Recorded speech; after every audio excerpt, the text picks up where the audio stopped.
Yeah. Zomi Adventist Machigana thing. Ellen G. White. Ina paina here.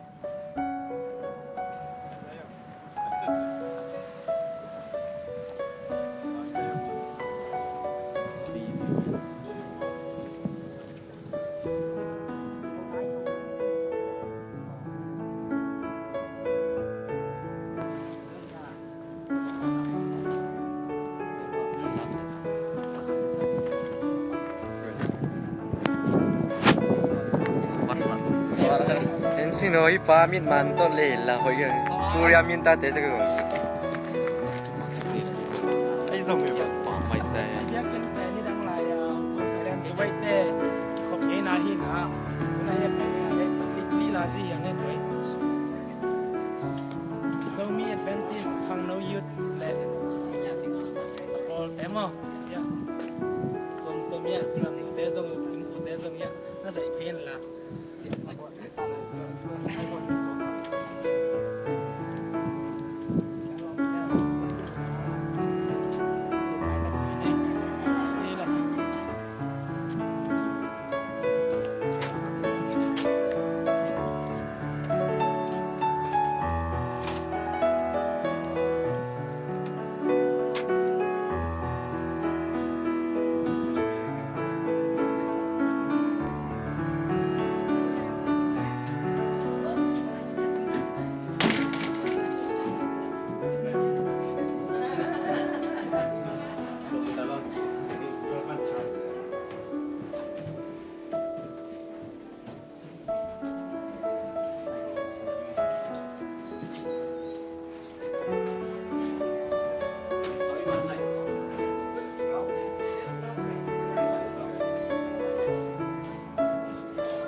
Are you all students maybe or college church members? Yeah, okay.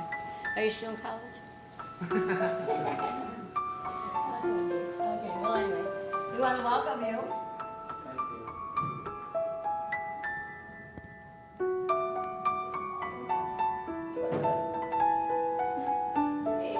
Well, welcome to the Dr. John Hiram Kellogg Discovery Center and our Welcome Center. And we're so glad that you decided to spend your Sabbath afternoon this year in the village. When you come to the village, go back in time.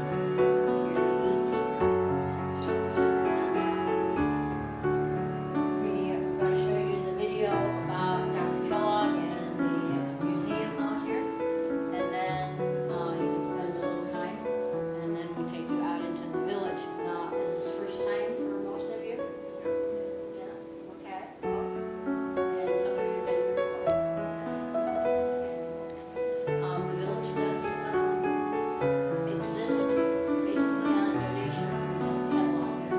If you so inclined today, we can give you an envelope that you can also mail in later if you want to or didn't come prepared. Can you shut that off?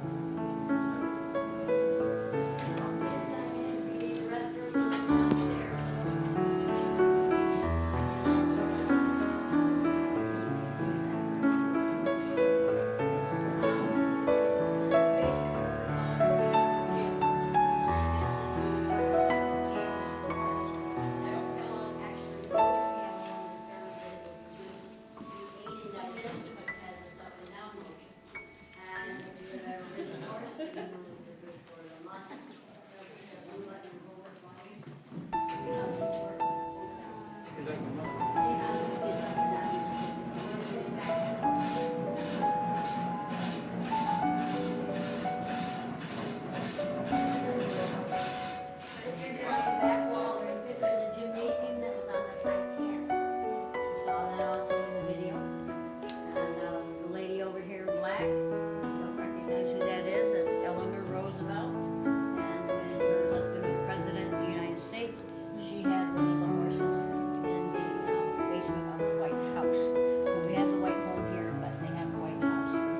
Okay,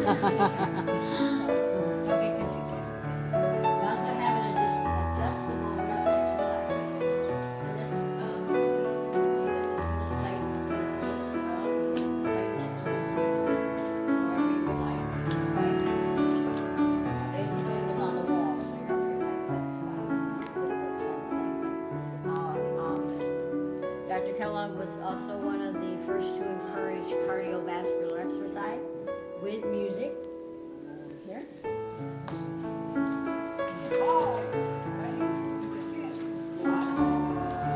Now you can see that it doesn't have to be fast and jazzy like Jane Fonda.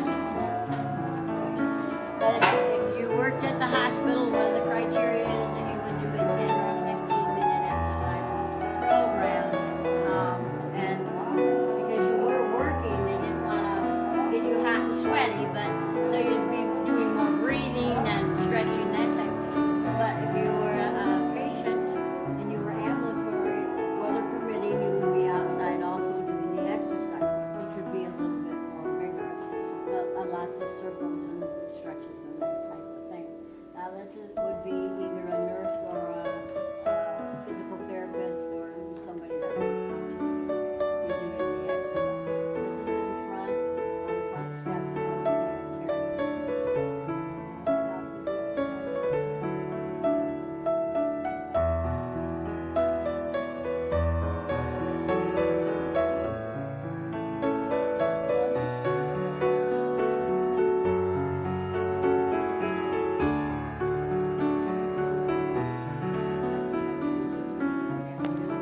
That type of thing. Yeah. It would depend there on what your program is going to call for. Now this, Sarah, you're fine. Okay. This is called an X-row machine, and this is a full body workout. Okay, what you do is you reach over, pull up, okay, go back down.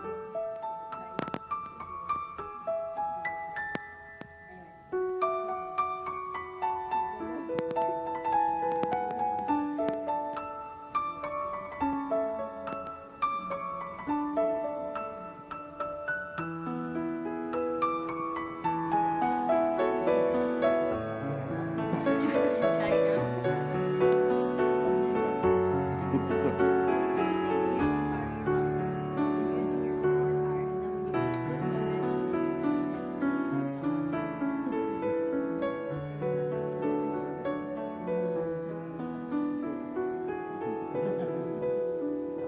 Maybe you're weak. No.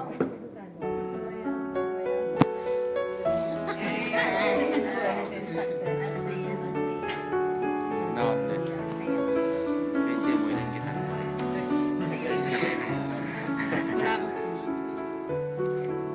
See if I loosened it or if I tightened it. สั้นหนุ่มนะเย็นเป็นเราดิหน่วงร้อยไปเย็น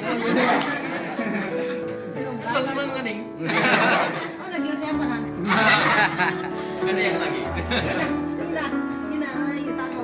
Lagyan po. If you're good, all right. Yes. Next Tuesday then. ของลุงตีก็ได้ นี่นั่นเอง They hold by the lie down on ลมตัดเปลี่ยนเตะด้านของนี่เลย Go lay down on my bed. เอ้ยแกยังลงน้อยไม่ไงเตะ Yeah, you can. There you go. Okay. You're fine. Then you now I'll tell you about this bed. This bed is called an electric bed. ง่วงสุดเลย No electric is water. Dr. Kellogg came up with a combination of electricity and water. Sound good? She's ready for this. ง่วงนะครับเลย Actually, this stores for paralyzed patients. And it was to actually stimulate the brain and the muscles, hoping that it was working down. แต่หนูเป็น So that they could แฮปปี้นาตัวตีเสียเร็วกว่าเสียง่วงสุดเลยน้องไม่ค่อยเวทีอ่ะ อีน่าจงในแรง ไม่เรียนหนุ่มมันคือ Now Now it's not a tanner, but it's like a sauna. It's to make your body sweat, so the toxins in your body are released. And they like to use this mainly for smokers because of the extra nicotine in their system because of the cigarettes. And this way he could also get them possibly into the non-smoking program. But he was using the 8 health principles, and sunlight was one of those. And so this was one. Now we have rocks down here. Light therapy, like that. I saw that video. But he did use the 8 health principles, which we now know as New Start. So you have your nutrition, exercise, water, 美怎食力？ sunlight, temperance, air, rest, of course, the ultimate trust in God.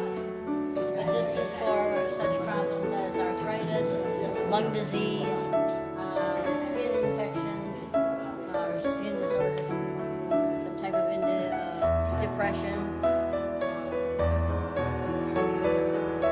And Dr. Kellogg's famous white suit isn't really white anymore. Started out white. In a minute, you know, the lights get to it. It's more yellow now than white. Okay, we're going to step inside here, right into the middle. This is Dr. Kellogg's actual height. She was 5'4". And Ellen's actual height when she was 5'2". You want to do that?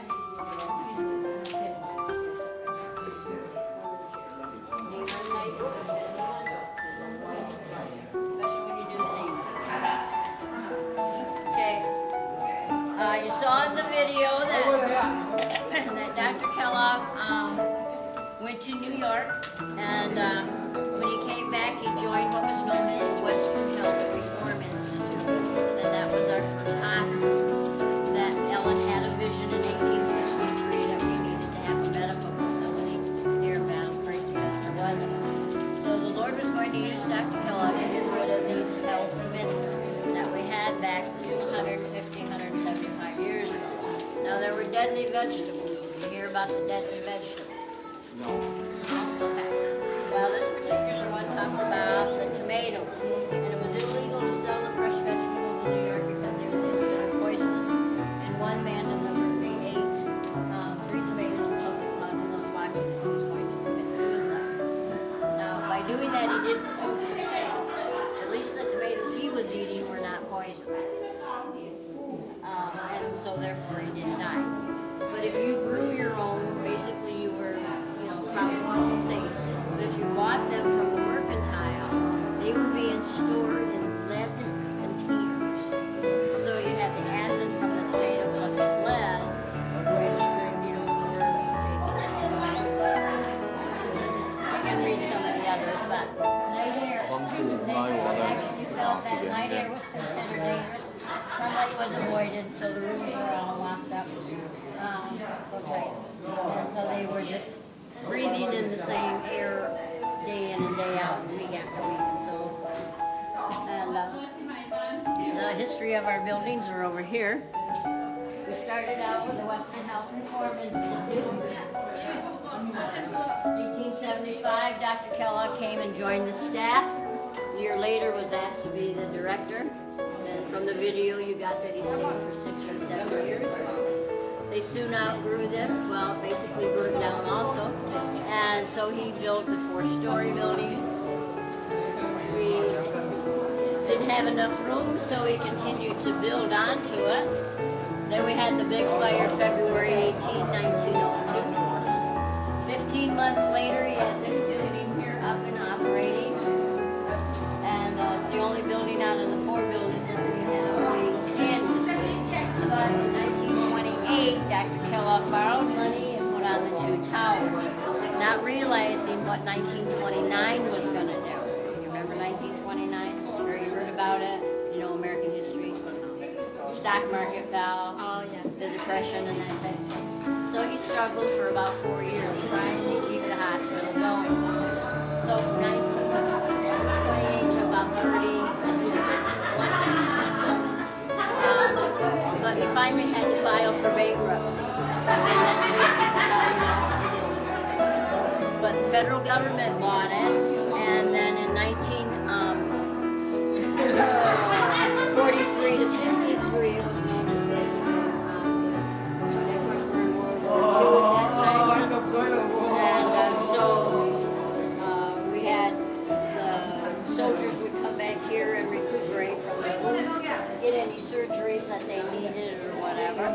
Well, there happened to be 3 gentlemen that were on the same ward, and they got to talking and became friends and whatever, but not that they were all the same group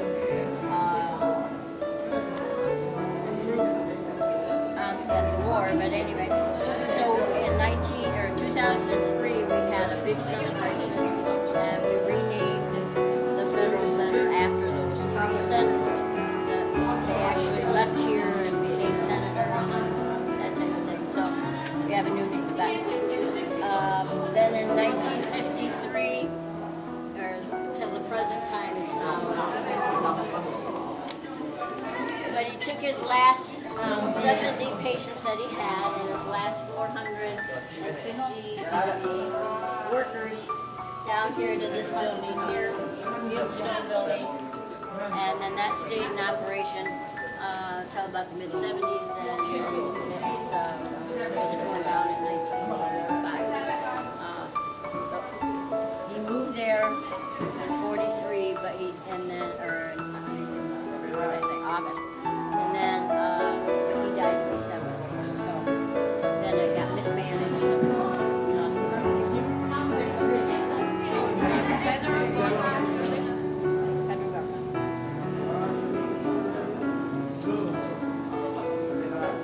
Even before 9/11, we were targeted for attacks and stuff.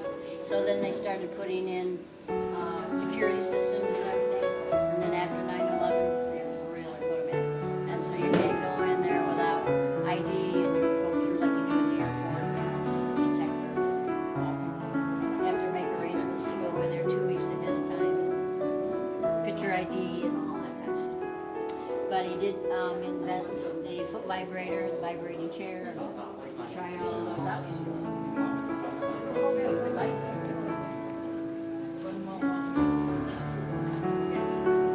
Check it out. This feel good.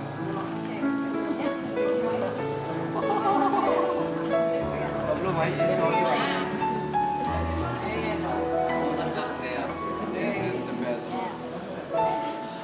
Now you need to move your chair back so your legs are straight. Move your chair back just a little bit.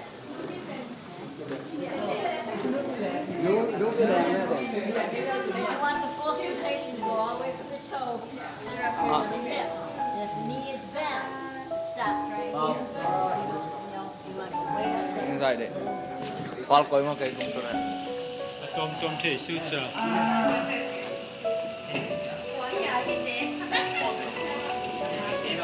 Now normally you would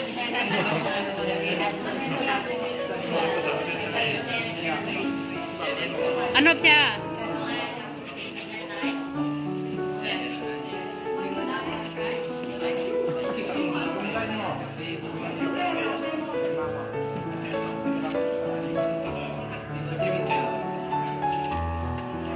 Katin sama ini.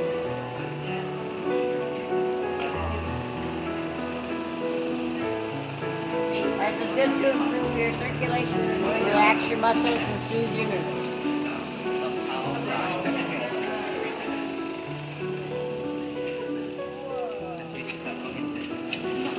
Now we made a 1%, a 2, and then the 4.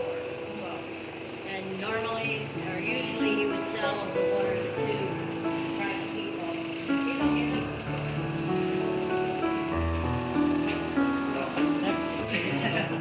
Snack. Đó là giải phẫu vào xuyên tiền à.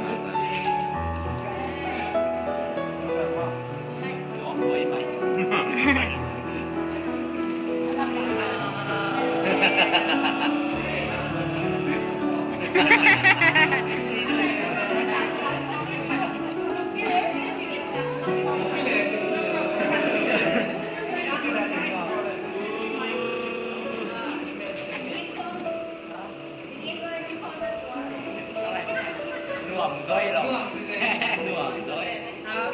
ready are We're ready. They're out of party, so we're ready to.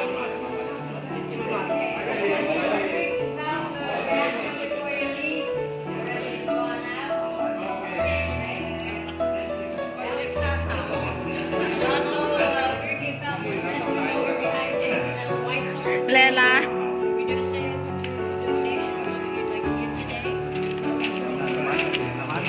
Ta giấu cái chứ. Đây là mày dạy làm mà. Donation mo.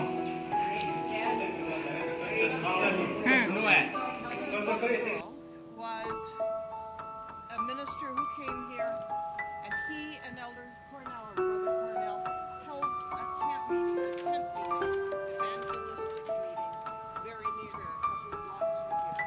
It was the first meeting that they held in Madison. It was in 1857. He lived in a house that was right here.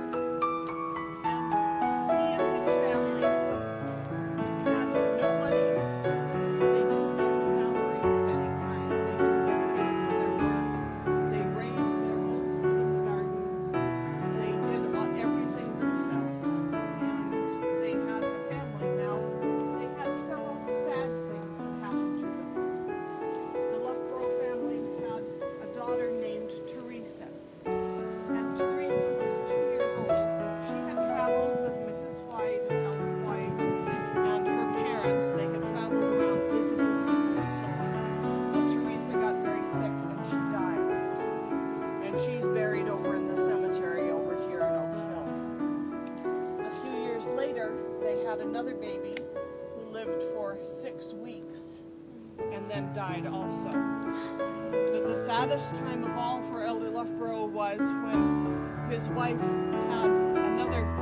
was expecting a baby again. She had twins. She had 2 babies. One of them died and the mother died. So Elder Loughborough was left with 2 children and no one to take care of them. But he worked very, very hard to travel around and visit people, but they buried the mother and baby together over here in Oak Hill Cemetery. And so that was a very sad time for them.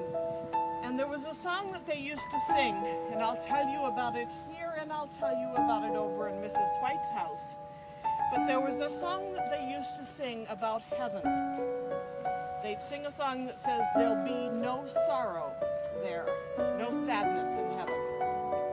So they would always sing, "There'll be no sorrow there." Okay, remember that song, because later on we'll talk about it in kind of a funny way over in Mrs. White's house. Okay, so this was where Elder Loughborough lived. The next place that we're going to go is into this house over here, next door.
The Hardy House, because we talk about the Hardy family, but it was not owned by the Hardy family. It was owned by some people who were not Adventists, but they knew they had Adventists all around them, so they were always very respectful. On Sabbath, they would never do their laundry. They wouldn't put their clothes out in the laundry line. They would do their washing on some other day. Saturday was the day you usually did your laundry.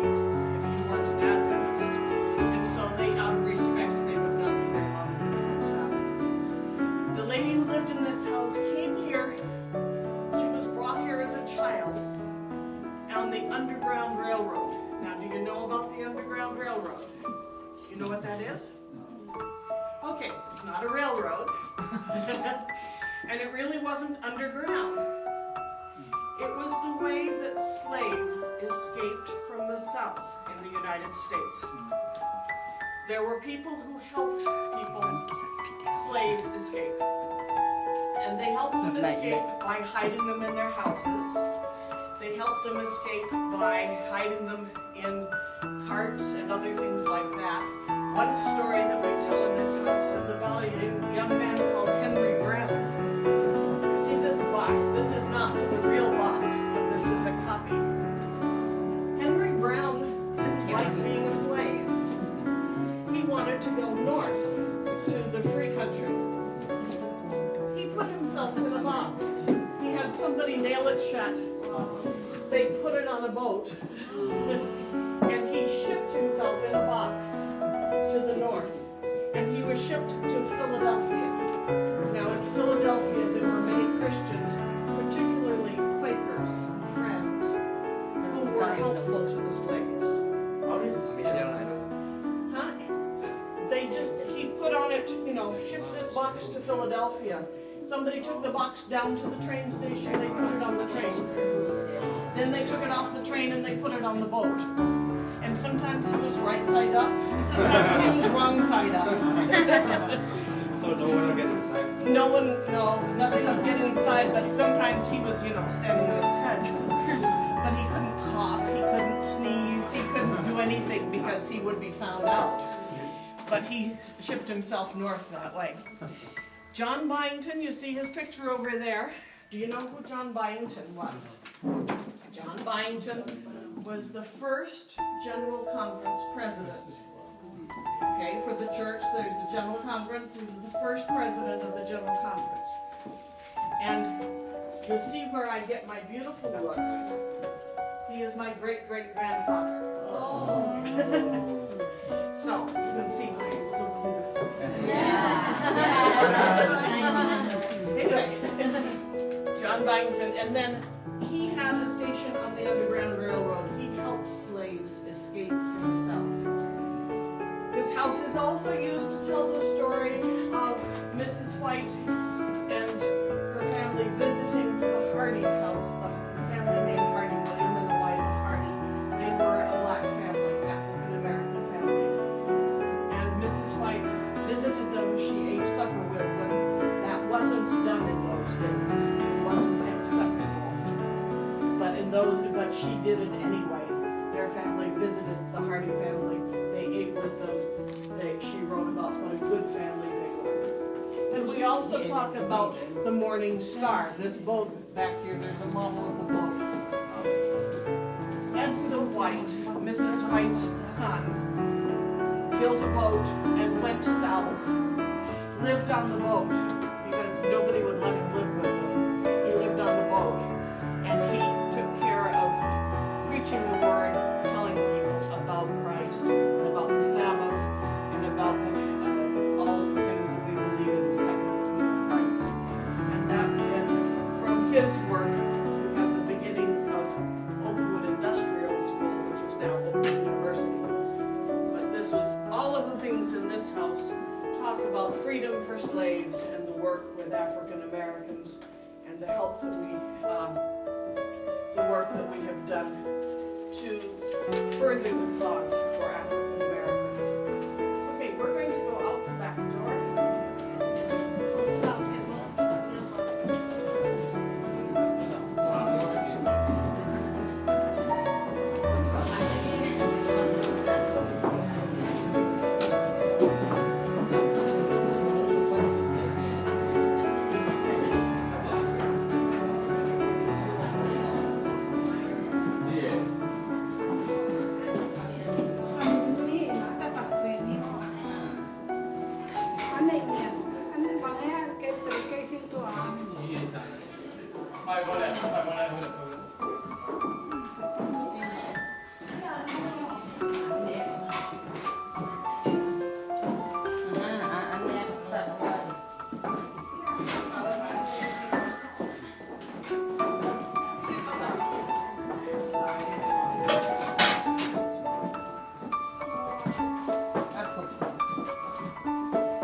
Dạ, buat dan yang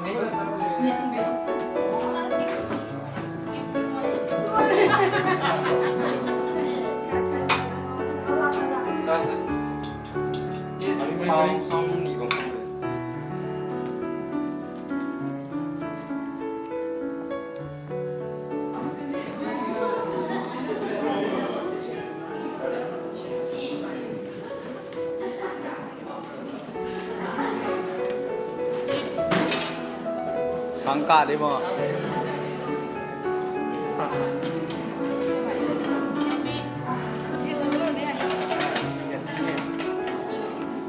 Dấu mi khắp.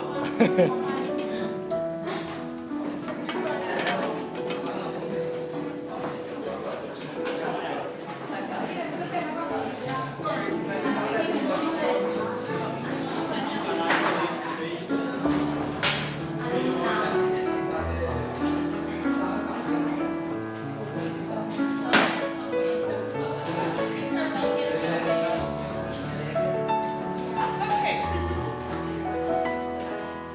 This is an old school building that was moved here.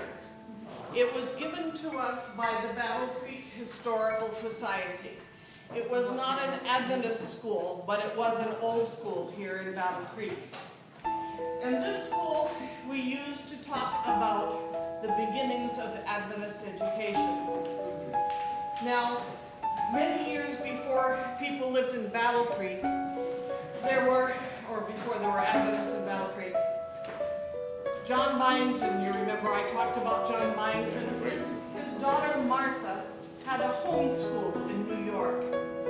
And so the homeschool in Bucksbridge, New York was the first Adventist homeschool. But there was no organized, official Adventist school. Well, when they came to Battle Creek, there was no one here to do much teaching or anything. And in fact, Martha Amadon, or she was Martha Byington then, Martha moved to Battle Creek, and she did teach Mrs. White's boys for a while in their home. But then they wanted something a little bit more.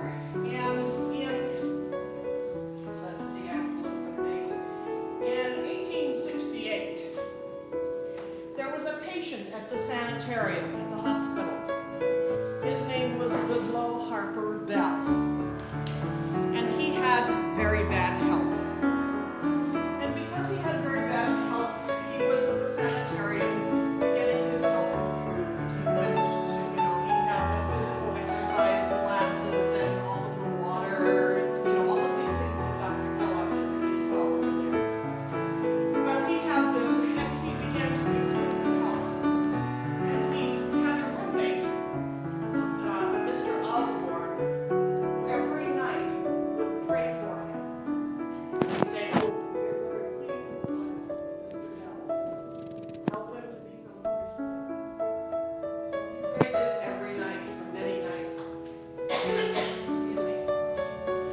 And eventually, Goodloe Harper Bell became a Christian, and he became a Sabbath-keeping Adventist. Now, they didn't have officially Seventh-day Adventist yet, but he became a Sabbath-keeping Adventist. And he started teaching, because the boys came to him and said, "Please, oh please, will you teach us something?" Now, the white boys had Martha Amadon for a teacher for a little while, and she was kind of a fiery redhead with a little bit of a temper, and that's my role. And so they said, "Please, will you teach us?" And so Mr. Bell began to teach. Now, this school is typical of an early school of that time. We have a chalkboard. We have a water bucket. That's the drinking fountain. This is what you use. Everybody uses the same one. That's what you use to drink with. So, the drinking fountain. And something to point with, or whatever.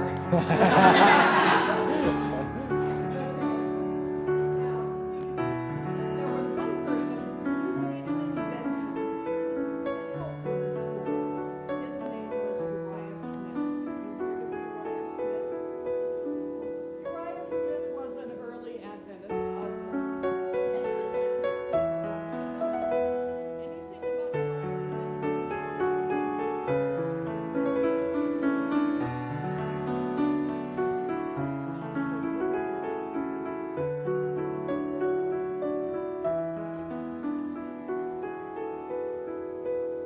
His leg had been cut off, and so he had a wooden leg. Well,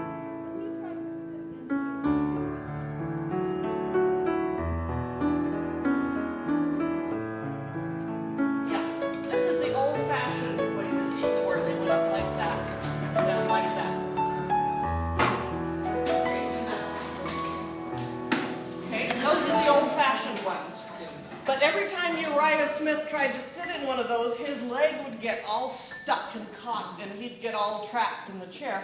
He didn't like them. So he said, I'm going to make something different. And this is what he invented. Was a chair that would open this way instead. And that way, his wooden leg wouldn't get all stuck in the chair and he wouldn't be caught. He wouldn't be the last one outside to play. He could get out with everybody else. So that was something Uriah Smith invented. There was a wood stove.